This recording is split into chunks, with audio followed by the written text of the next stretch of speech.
sessions brings together diverse voices from and national governments to urban resilience experts and global advocates to explore how we can best address the growing intersection between climate impacts, human security, gender equality, and sustainable development.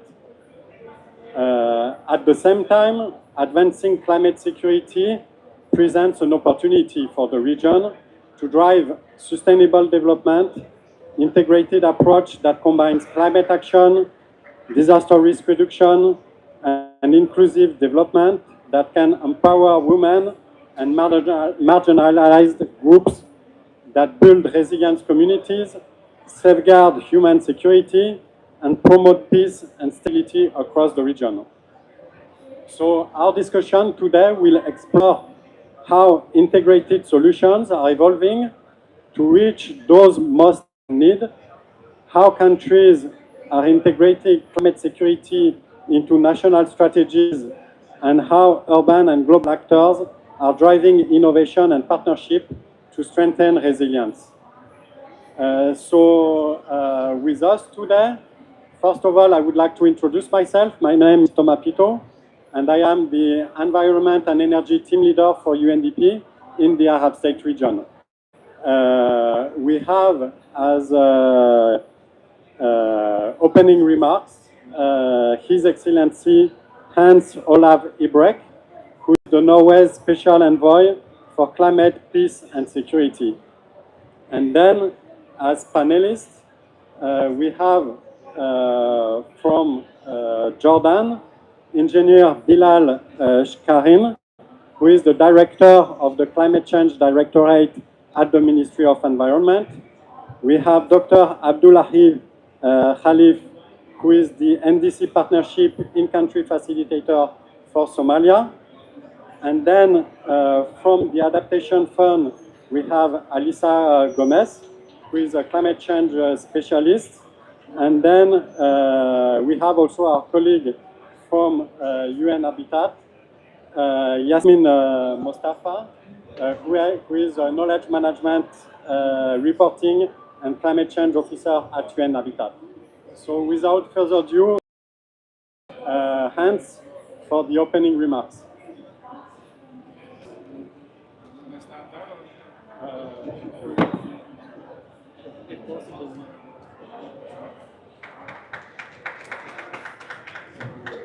Thank you very much, Thomas, for that nice introduction. And it's a pleasure for me to be here today to give you a short introductory to this important discussion on to impact advancing climate, peace and security across the Arab states.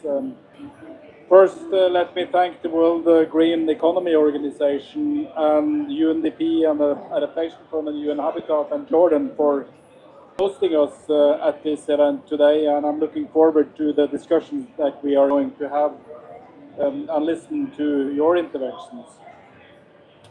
First, let me acknowledge the leadership on the issue of climate, peace and security. Maybe take one step back first. When Norway joined the UN Security Council in 2021, we had climate and security as one of our key priorities.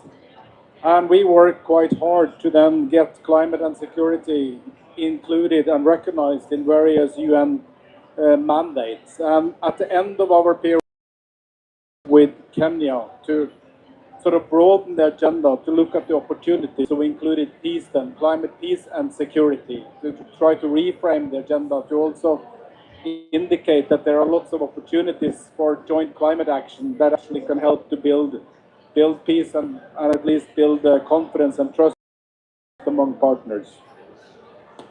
First, let me also acknowledge the leadership of the Arab region in advancing the climate, peace agenda. If you look at the COP, at COP27, Egypt launched the climate responses to Sustaining Peace initiative. It was a triple CPA that was behind it. We probably had about 10 events related to climate, peace and security at COP27. At COP26, it was only one that I'm aware of. And then in COP28 at the UAE, we had the peace, relief, and recovery statements, which I think 70, 80 countries signed up to. And then at COP29 in Azerbaijan, they also launched the Baku Hub, and we'll have an event tomorrow morning on the Baku Hub. Unfortunately, the host of COP30, or the president of COP30, where should I stand there? The president of COP30, Brazil, is not really a supporter of our agenda, climate, peace, and security, and they're probably not listening in, so I can say this quite bluntly, and I'm actually quite disappointed. I know why they are not supportive of this agenda, because when we were in the council, there was no change in policy from Bolsonaro to Lula, because this is a state issue. It's not to do with the government, but it's a state issue. So in that sense, if presidency, you can just convey at least my regrets to them that they have not included. But that's why I'm glad that you that are organizing this event are actually bringing us together so we can discuss climate peace and security. Because unfortunately, this issue will not go away. It's becoming more and more important by the day.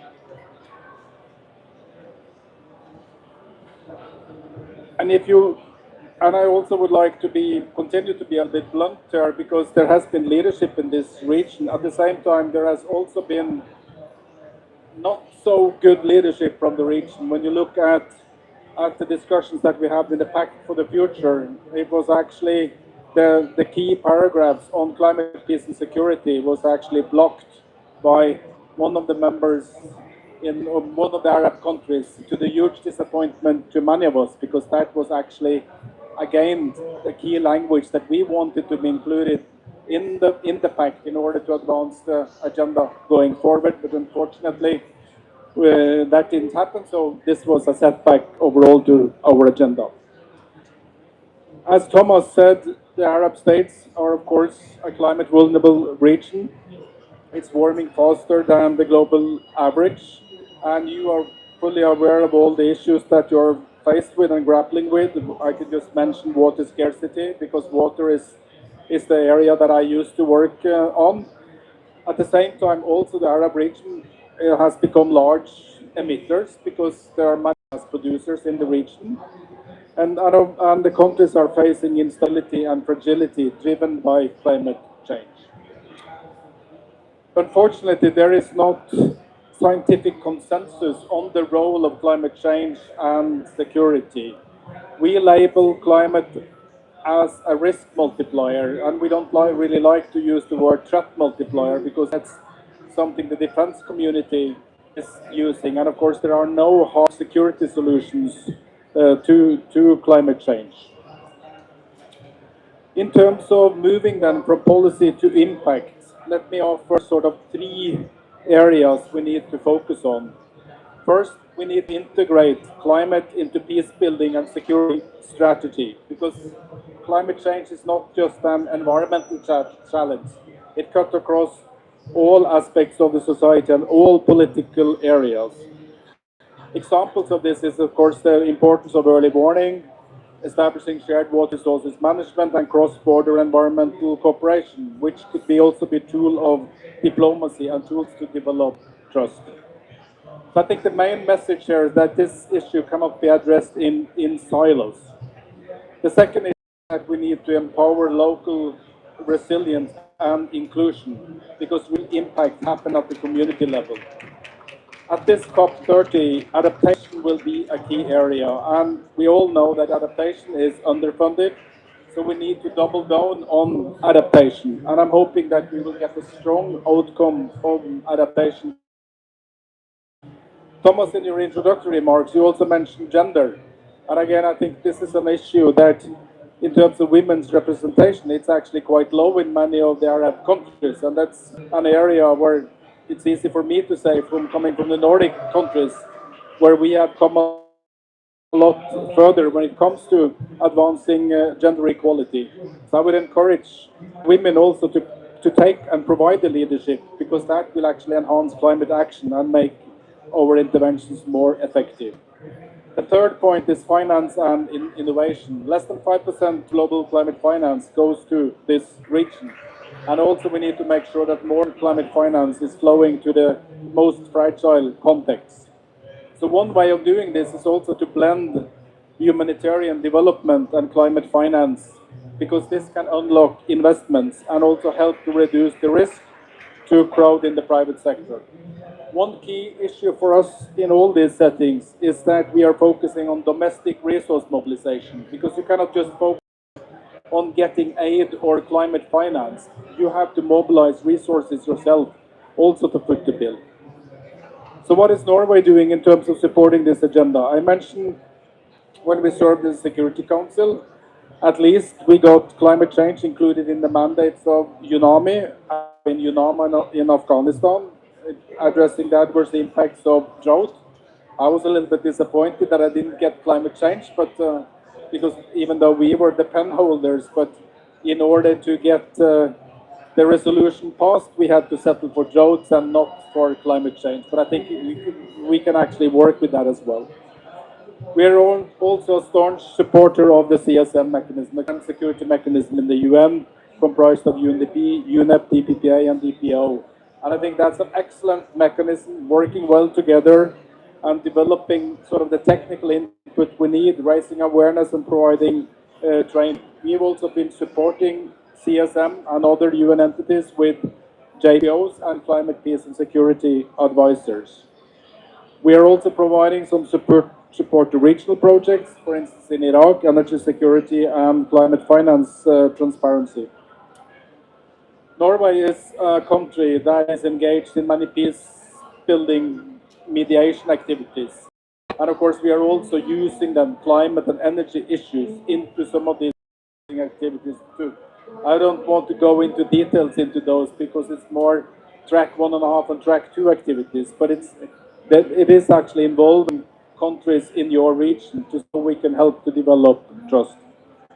Finally, of course, what matters at the end of the day, we need to reduce our emissions to reduce the need for adaptation. So we need then to raise all our ambitions. Norway submitted their NDC in June. We will reduce our emissions by 70 to 75% by 2030, and we are committed to achieve that. It's going to be a tall order for an oil and gas producer like Norway, and of course in that sense we are in the same situation as many Arab countries. But I would also like to commend the leadership of Arab states in submitting NDCs and raising their ambitions, because that's what we need. So I'm really looking forward to our discussion today, and thank you very much for giving me the opportunity to give some introductory remarks. Thank you.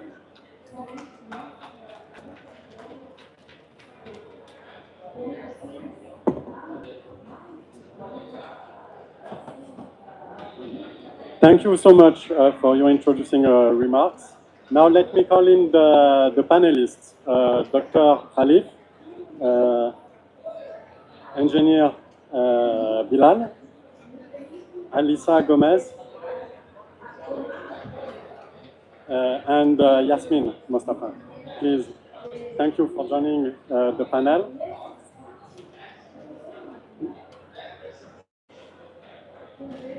And I know, Dr. Khalif, that you need to leave a little bit earlier, so I will dive straight into you and into your question.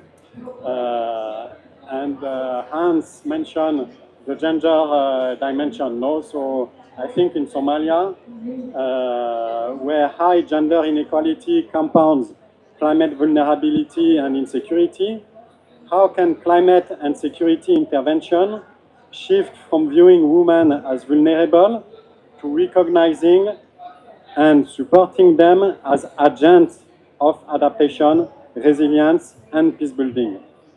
Can concrete policy or financing measures can ensure women's meaningful participation in climate governance and resource management and decision making? Thank you. Thank you, Bidu, and thank you, Envoy. My colleagues, I will try to stay a little bit longer, although I'm waiting a bit for the minister who have an event at 2:30. Going straight to answer the question, yes, gender inequality in Somalia is a big issue. Although at household level is not a big issue, our women are actually the decision makers when it comes to us. Somalia put straight several climate change document, and one very strong one, which we have just recently worked and submitted, is NDC 3.0, which we became the first African nations to submit the NDC 3.0. The current updated NDC 3.0, we didn't leave any stakeholder, and we have done over 700 institutions consulted when we have been developing the NDC 3.0. And I was the person who, as I am the person who was leading the process as a country's NDC facilitator, we made sure that even the people with disabilities or people with special needs be included their priorities in the NDC 3.0. So gender was a big issue. And we have made sure that the consultation and the validation process, all women, youth, even children, with the help of UNICEF and the people with the disabilities have been consulted. And validated also our NDC 3.0. That have resulted in a big section in our NDC 3.0, which is dedicated to the gender, to focus on gender, especially women and youth. And there is a costed plan, the NDC, which had also been included, that would only focus the women and youth and children. So having said that, our NDC includes also our NAP. Our NDC, the NAP process, and by the way, we are launching our National Adaptation Plan tomorrow at 2 p.m. here in this pavilion, and the Bethlehem is a part of actually the moderator. So when we are developing our NDC, we also looked at the priorities of the NAP, and we have made sure the NDC and the National Adaptation Plan should be speaking to one another and they delivering one message. So the NAP is also being fully integrated. Gender is fully integrated in our NAP. We're currently working on the climate finance strategy and the climate finance policy, which is also reflecting on all these priorities which I am mentioning. The country has also launched its national transformation plan, which women and the gender is also a big pillar on its 5 pillars, or a cross-cutting pillar is there. So despite the gender is a big issue in Somalia, yet entirely our policies, our plans, our interventions are actually prioritizing. Because honestly speaking, when you look at the Somalians after the collapse in 1990, which I was a young person by that time, the dynamics and the context of Somalia has completely changed. And the burden of the household level or the transformative household level is actually led by women. That is something which cannot be actually disputed, and it became very real. And that also resulted Somalis now to educate more for their girls. And the girls are actually doing more when it comes into education than boys, which is very unfair also. I'm not saying it is fair, but that shows how the country's policies and the programming level are actually considering the importance of gender issues. I think I should stop here. Thank you so much for these very concrete examples and how very concretely a country like Somalia has successfully integrated women, but also marginalized communities and people, and the National Adaptation Plan.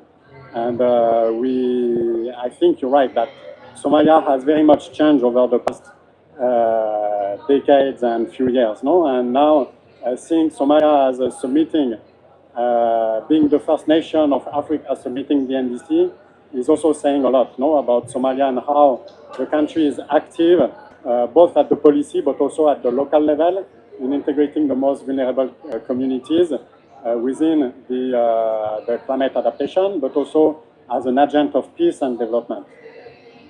And before perhaps you move it, as I said, tomorrow we are launching the National Adaptation Plan here, but on 13th,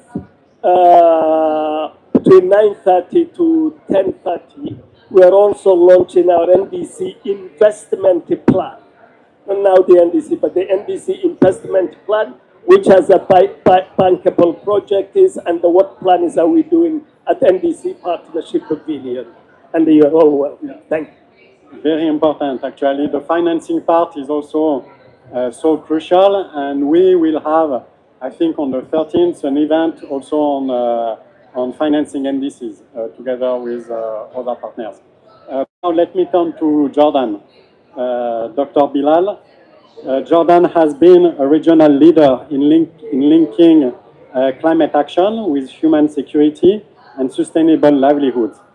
Could you share a specific example of how these priorities are reflected in your national initiatives, and how climate security considerations are being integrated into your upcoming NDC and National Adaptation Plan? First of all, thank you so much for this session and this title, which is so important, even as been said by His Excellency, that it wasn't tackled well and it wasn't agreed by the presidency of this COP. So, Mr. Hans, he just said a little bit about the the history of the last COP. I would like to say that Jordan went well within the peace and security. His Majesty the King, King Abdullah II, at COP 27 in Sharm el-Sheikh, he also launched an initiative called Climate Refugee Nexus. This Climate Refugee Nexus, it talks about we are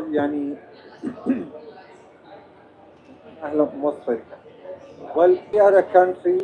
We are happy to host to host displaced or refugees from everywhere.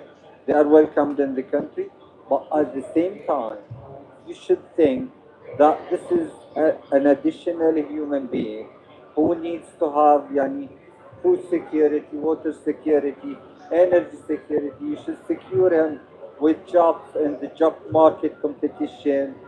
All of those you need to add it, and he will produce at the same time wastewater, solid waste.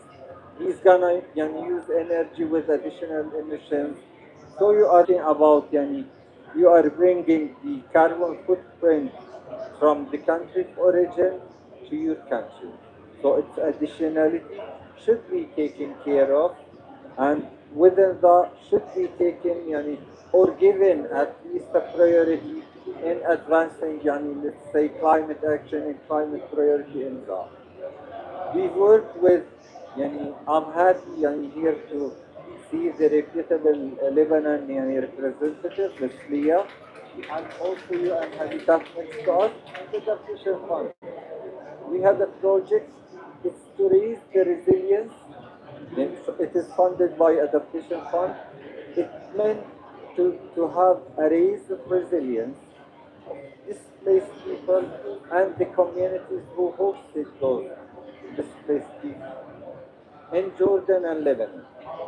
Not only that, if we went to the whole topic and to the whole perspective of the environment, or the whole perspective of climate change, it is for human beings. So we are tackling now not only the problematic issue. We are a stable country but in a conflict area. We are talking about a very important issue within climate change. We are talking about water scarcity and water issues. if it was not solved, lots of upcoming wars, we wish, finger crossed that it won't happen. It will happen, due so. We are talking about the neighboring countries of us. In Iraq now, they have about to be drought in their river, in Dijla. The same we are talking about Al Furat. And the sequences of that, you're gonna have dust storms, you're gonna have displaced people. Those displaced people, they will add lots of pressure on cities. They're gonna have complicated, urbanization issues, the same as the city. Unplanned urbanization matters that will also create heat waves, heat islands, much more inefficient consumption of energy.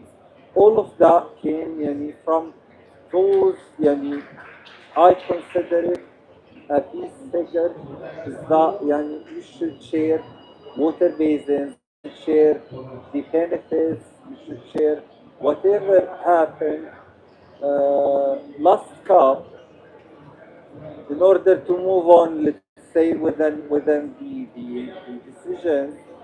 The COP presidency, they raised the slogan of solidarity between parties. Okay. But let's have even solidarity between UN conventions. Okay. Well, in the other UN conventions for the environment at Rio, it was launched in Rio for CBD, the the Convention of Biodiversity. There is what's called Nagoya Protocol. Nagoya Protocol talks about the shared benefits of genetic resources, not only on water resources, not only on the land resources, not only on the ecosystem itself. Lastly, I don't want to take the time of my beauty colleagues. So, the issues that in Jordan, yet we do not own a whole ecosystem alone in Jordan to be protected in Jordan. Our ecosystem is all shared with all surrounding countries. When we are talking about a water basin to watersheds is over up to Lebanon. We are talking about the basin underground water. It is shared with Saudi Arabia. It is shared with the others. If we did not have a common regional project that can ally and can bring together the way that we can raise our resilience against drought, against climate perspective, against the water scarcity and the shared solution between those countries, it will not be easy to be implemented only in one country. And about financial resources, we are trying to mobilize climate finance from inside of the country, of course, and also at the same time we are trying to create a regional hub and some regional perspective for climate finance. And also, and again, I'm proud of Lebanon.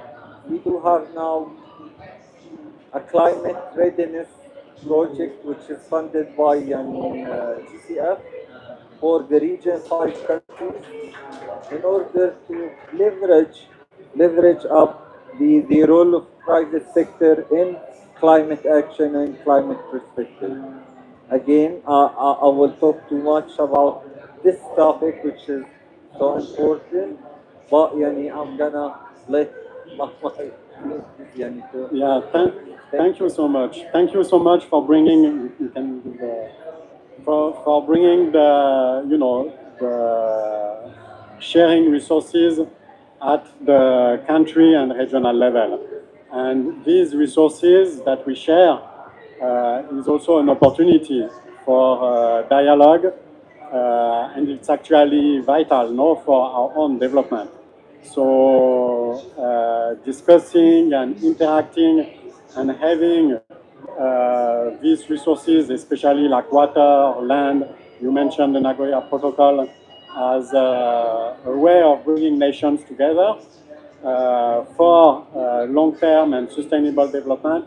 I think this is key, and the lessons that you are giving to us is very interesting.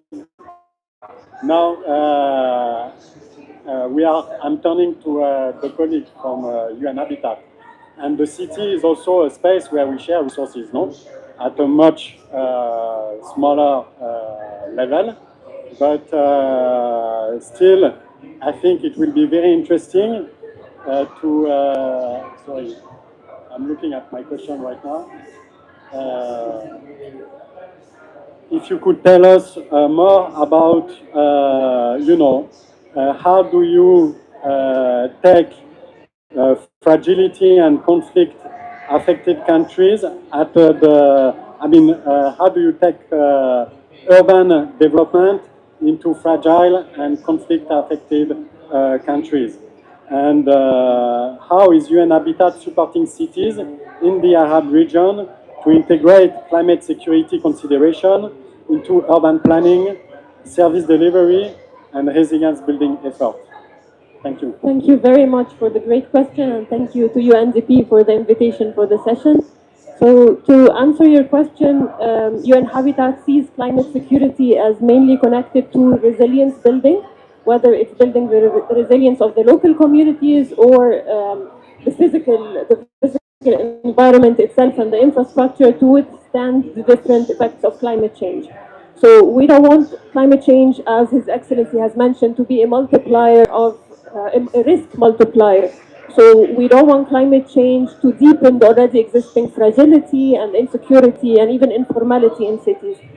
So what we do at UN Habitat is we work with cities and local authorities to build their resilience, either through, depending on the need, but either through capacity building, through our tools and guidelines, or through technical capacity support. So just to highlight a few points that reflect what we do in the Arab region in this regard, we always try, and I think Mr. Bilal also has mentioned this, we always try in our project to follow an integrated approach or a nexus approach. So in fragility settings, climate action works best when you tackle several challenges at the same time. So for example, water, energy, food, land, we try to work on many things at the same time. And then, so a few examples, also Mr. Bilal mentioned the Regional Adaptation Fund project, and we're very thankful for the Adaptation Fund for financing that. We have another country project in Syria, also financed by the Adaptation Fund, that looks at the rehabilitation of damaged infrastructure, water infrastructure in specific, and also community-based natural resource management. So this is one of the examples that tackle several things at the same time. Also, another point is we try to integrate climate considerations in the different policies and strategies at different levels. So at the local level, we work on the integration and the mainstreaming of climate and gender consideration in municipal plans, in local development plans. Also in the Regional Adaptation Fund project, we do this in Jordan and Lebanon in several municipalities. But also at the national level, we mainstream climate consideration in the national urban policies. And on the other hand, we mainstream urban consideration in the climate commitments, the NDCs, the NAPs, and so on.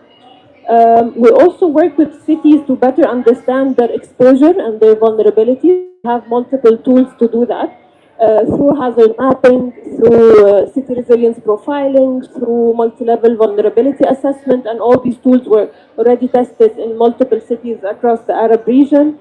And another point is in post-conflict settings, we always try to apply the Building Back Better methodology. So, for example, we integrate environment and climate consideration in the recovery plans. And we also have tools for this. We have the urban recovery framework that is applied in Syria. We have sustainable recovery and reconstruction framework, so we try to apply that in the post-conflict recovery and reconstruction work that we do. The last point I want to raise is the emphasis on promoting nature-based solutions. We believe that they can bring forward multiple co-benefits, so we try to apply them as much as possible, either through ecosystem-based adaptation, green infrastructure, eco-DRR. We've applied several methods, but we also apply a hybrid method. For example, green-gray infrastructure, and this has been also applied in multiple countries. So just to recap the main message, what we do is we support cities to better anticipate, absorb, and adapt to the different effects of climate change. Thank you. And we can see also, as you mentioned, that you make the connection between the very local level and the policy level, which is very important. And it's important that the two speak to each other, no? So that, as you said, the local level feed into the policy, but then also the policy guides and is a tool for planning, programming, etc. So, and I think it reflects also quite well with what the colleague from Somalia was saying when you mentioned the gender dimension and how you integrate also those vulnerable categories of the population within urban planning and solutions for adaptation and resilience. And then finally, of course, the question of nature-based solutions is very important. And I think more and more they need to be systematized in everything that we do, both at the local level and also integrate that in the policies and the plans and the financing solutions that we are providing. So now, as we mentioned, the financing solutions, I'm turning to the Adaptation Fund. The Adaptation Fund has been named several times already in the conversation, no? So it's good that we can finish with you because we know that the Adaptation Fund is quite active in innovative solutions. So it would be interesting to hear from you, how is the Adaptation Fund adapting its modality and policy frameworks to better support such context of fragility and conflict, and what innovation could help accelerate investments in climate security nexus moving forward? Thank you. Thank you so much for this invitation, and a big congratulations to our partners here, UNDP, UN Habitat, IFAD, our national implementing entity in Jordan, for doing such amazing work on the ground on these topics. For the Adaptation Fund, we prioritize locally led approaches and we prioritize innovation. This is enshrined in our strategic pillars. But importantly, we provide flexible financing. But I want to say here, it's not only about access. The flexibility has to continue during implementation as well. Because in settings like this, in conflict and fragile settings, it's not only about keeping people safe, but how can they thrive in these environments? And investments in water, in food security, and innovations that can come up. And you can find innovation coming up in the most unusual places. The fund has conducted a study on our countries, that projects that have been financed in fragile and conflict settings. And some of the key lessons that came out is that capacity is one of the first things that goes away when there is a conflict event or when there is a fragile setting. So projects that come in with a very core design when it comes to enhancing the longer term capacity building is something that we've seen to be benefiting in the longer term. We have a project in Syria, we have a project as well in Ethiopia, where we've seen that this actually works.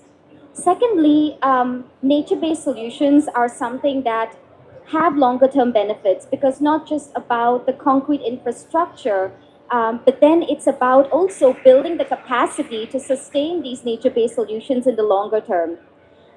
Through our UNDP Innovation Accelerator Program, we've seen how sometimes it's not something that is considered to be an extremely high-tech solution, but something small, like looking at sand dunes in Lebanon and protecting them, protecting farmers, against sea level rise, against the impacts of climate change. So it can be small improvements to existing solutions that can also go a long way. Thirdly, it's about the kind of partners you choose on the ground. So having these partnerships with humanitarian organizations has worked in the projects that we've seen. So perhaps in the execution arrangements, having these partnerships on the ground with regional or multilateral agencies. And the fund is quite flexible in this way that when there is a need, we enable finance for the right partners to be on the ground. And then lastly, I would like to say about the role of local solutions. There can be interesting solutions coming out in refugee camps, in informal settlements, and the accelerator programs run by UNDP, UNEP CTCN, as well as now by WFP that's focusing on food security, and UNIDO. There are examples that are coming out from the ground that are localized, and these can be catalytic because they could be scaled up either with additional resources in the country, be there private sector, be there local banks, be there other international organizations, or even the adaptation fund pathways. So looking at how you can pilot solutions for multiple scale-up opportunities. And lastly is early warning systems. Because in these settings, it's important to know who is where and having the right kind of technology that doesn't have to be necessarily a high-tech solution. It could be a low-tech SMS update. One of our UNDP projects piloted by an NGO, an SMS update, that where a country, a community has never received updates before, has been able to receive key updates on flooding events that can be exacerbated with climate. And then also, now I'm thinking about another example, my colleague here in Somalia, because we saw a first project come in from UNEP in Somalia, where they very clearly highlighted the nexus of climate, peace, and as well as adaptation. We don't always see this happening, climate, peace, conflict, and adaptation very clearly linking.